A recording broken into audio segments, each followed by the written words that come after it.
The U.S. prefers to talk about engaging with China, but it is clear its Navy is now also practicing for a potential conflict, reports the BBC's Rupert. Wingfield-Hayes. You don't get invited out on a U.S. nuclear aircraft carrier all that often, and after writing this I might not get invited back for a while. On the flight deck of the USS George Washington, the noise is like nothing I've ever experienced. A few feet from where I am standing, 11 FA-18 Super Hornets are lining up to be launched. The first one is hooked onto the catapult. There is a massive crescendo as its engines roar to full reheat.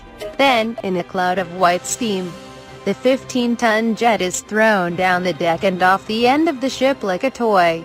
Seconds later, the deck crew in their multicolored smocks are calmly lining up the next one. Watching the U.S. Navy close up like this, it is hard not to be slightly awed. No other Navy in the world has quite the same toys, or shows them off with the same easy charm. But as I stand on the deck filming my report on how the U.S. is practicing for war with China, I can see my host from the Navy Public Affairs Office wincing. You get used to hearing the PR rhetoric. The U.S. Navy is not practicing for war with any specific country. But the U.S. Navy has not assembled 2 whole carrier battle groups and 200 aircraft off the coast of Guam for a jolly, either. This is about practicing what the Pentagon now calls air-sea battle.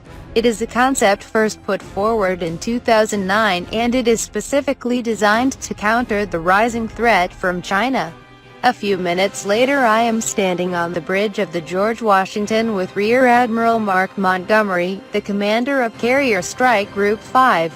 The forces under his command are practicing for what he calls an anti-access area denial scenario. When we talk about our capabilities, he says, we are talking about our capabilities to operate in unrestricted way in the waters of our choice. As some countries have been developing increasingly complex anti-access weapons, we have to develop our tactics, techniques and procedures to continue to operate in an unfettered manner. Rear Admiral Montgomery won't discuss the specifics of the exercise, but his ships and aircraft face an increasingly complex web of threats, from beneath the water, from air, land, from cyberspace and from space. It's generally understood that some countries have the ability to remove satellites or to limit satellite communications, he says. So we have to practice working in a communications-denied environment. China's People's Liberation Army Navy is still no match for the U.S. Navy, and won't be for a very long time. Instead, China has been developing other weapons designed to keep America's precious carriers far away from China's shores.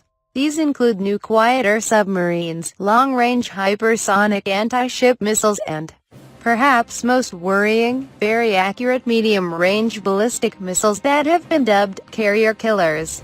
As if on cue, an alarm bell starts ringing. A voice comes on the public address system. This is a drill, this is a drill.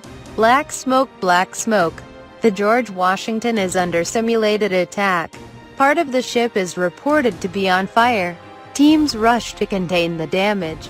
For the last 10 years, China's most important, and oft-repeated, political slogan has been "Peaceful Rise."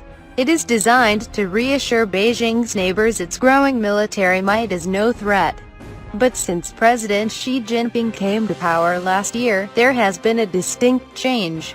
China is now asserting claims well beyond its own coastline. Its ships are aggressively patrolling the Senkaku, or Diaoyu, Islands in the East China Sea, long controlled by Japan. It is spending billions building new islands in the South China Sea. Source: http://defense.pk/threads/y-the-practicing-for-war-with-china.33897/#x for new guaozix.